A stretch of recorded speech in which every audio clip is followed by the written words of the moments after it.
मला ही खूप काय म्हणतात, मी खूप उत्सुक होतो समजून घ्यायला, की त्या त्या भेटीच्या आधीपर्यंत त्यांनी काय-काय त्यांची कारकीर्द काय-काय आहे.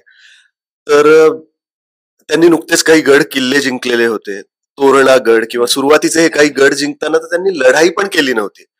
सो महाराजांच्या सगळ्या पूर्ण प्रवासामध्ये ज्याबद्दल आपण जेव्हा आपण वाचू किंवा कोणाकडून जाणून घेऊ किंवा काही सिनेमे पाहू, त्यात हे कळतं, की प्रत्येक वेळी त्यांची शक्ती दाखवण्यामध्ये ते कधी गेलेच नाही. योग्य वेळी कुठे काही पावलं मागे यायचंय, काही पावलं थांबून आपली शक्ती वाढवायची आहे. असंही त्यांनी बऱ्याच वेळेला केलं. म्हणजे जेव्हा मुघल असतील किंवा इतर कुठली फौज असेल, त्यांच्या विरोधात त्यांनी काही केल्यावर त्यांचे वडील असो किंवा इतर काही प्रॉब्लेममुळे आता इथे थांबायचं आहे आणि आता आपली शक्ती वाढवायची, आता आपली एक संख्या वाढवायची हा विचार पण त्यांनी इतक्या विचारपूर्वक केला.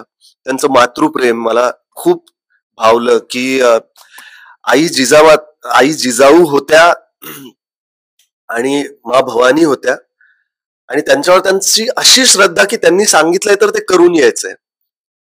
त्यासोबत या सिनेमामध्ये जो प्रसंग आपल्याला पाहायला मिळतो, की अगदी एक प्रकारे त्यांच्या पुढे एक कोडं टाकायला म्हणून किंवा नेमकी संत तुकाराम महाराज किंवा हे तुकाराम बुवा आहेत तरी कोण हे बघण्यासाठी एक खेळी खेळल्यासारखं एक 18-19 वर्षांचे तेजस्वी छत्रपती शिवाजी महाराज जे त्यावेळेला छत्रपती झालेले नाहीये तिथे जातात आणि ज्या वेळेला ते हसून बघतायत, की बघूया आता काय होतंय.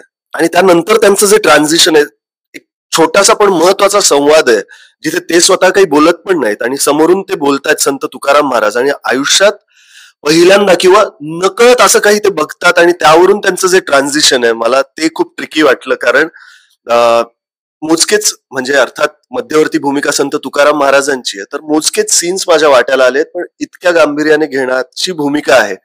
हा विचार माझ्या डोक्यात होता. तर ते ट्रान्झिशन दाखवायला मला खूप मजा आली. त्यानंतर ज्यानुसार इंट्रोडक्शन पण केलंय महाराजांचं दिग्पाल सरांनी, ते पण मला खूप छान वाटलं. म्हणजे डोळ्यांचे वगैरे काही शॉट घेतलेत.